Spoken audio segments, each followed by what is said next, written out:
Então, eu gostaria muito de definir, de pensar o racismo estrutural pela ótica de Silvio Almeida, né, que eu acho brilhante, como ele fala do racismo estrutural, e que a gente poder pensar que essa estrutura social que é dominante, que é importante, ela não necessariamente é vista o tempo todo. Ela põe o jogo em ação, mas ela não necessariamente é vista para que ela não possa ser vista, inclusive, quando alguém comete um ato de racismo, ela pode ser individualizada, tá vendo? O racismo acontece quando seres desequilibrados, mal educados, que passaram do limite, destrataram alguém. Ora, o racismo não é uma questão apenas moral, uma questão apenas individual, uma questão apenas de violência, né? O racismo ele dá as cartas de quem vai fazer isso com quem, de como vão ser as reações, do que tem publicidade, do que tem maior ou menor importância, né? Então, por exemplo, eu estava lendo um livro, um dos livros de Maya Angelou, Cartas para Minha Filha, né? E ela estava falando que, num determinado momento, ela resolveu confrontar os professores, colegas dela, de uma cidade que a maioria é branca, e perguntar, mas vocês viveram o apartheid, né? Os Estados Unidos inauguraram o apartheid, né?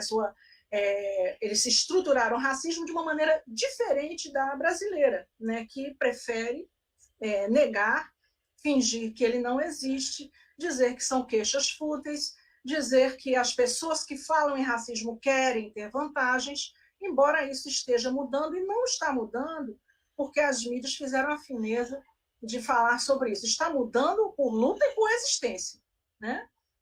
Então, quando a Maya Angelou fala sobre isso, eu acho muito interessante porque os professores respondem a isso. Eu vou trazer, porque eu acho que esse é o racismo estrutural. Os professores, os colegas respondem a ela. Olha, até eu me sentia muito orgulhoso quando um negro lutava. Eu também e confrontava a polícia, confrontava a ordem vigente. Não tinha dia, eu era muito jovem, eu queria ser negro para fazer isso.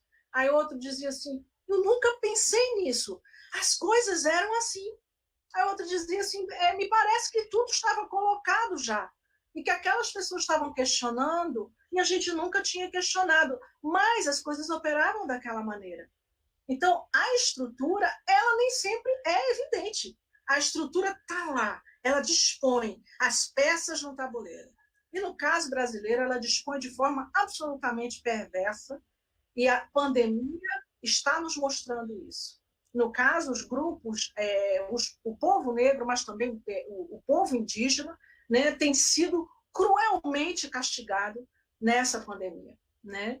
Seja com a omissão do devido socorro, seja, por exemplo, o caso escandaloso das periferias, que são essencialmente habitadas por populações negras, que ainda por cima, eu moro no Rio de Janeiro, ainda por cima, apesar de ordem judicial clara, continuam com operações violentas. Então a pessoa não pode sair de casa, né? Não pode correr, não pode ir para outros lugares, não pode se defender, e as operações violentas, muitas vezes de forma injustificável, contrária à lei, elas continuam a acontecer. Então, é um verdadeiro, vamos dizer, uma verdadeira perseguição, um verdadeiro acosso à população. No caso indígena, também temos visto a desinstalação de postos de saúde, né? A falta de profissionais para socorrer. Muitas vezes vemos que as próprias populações negras e indígenas que se auto-organizam para conseguir um mínimo, né, de proteção, de segurança, perderam muitos dos seus empregos, cestas básicas e outras formas de auto-organização, de organização popular, né? Então, a gente vê isso, tenho acompanhado isso, da parte de populações negras e indígenas também, né? Então, não é uma coincidência que isso aconteça com muito maior percentagem nesses grupos. Isso é o racismo estrutural.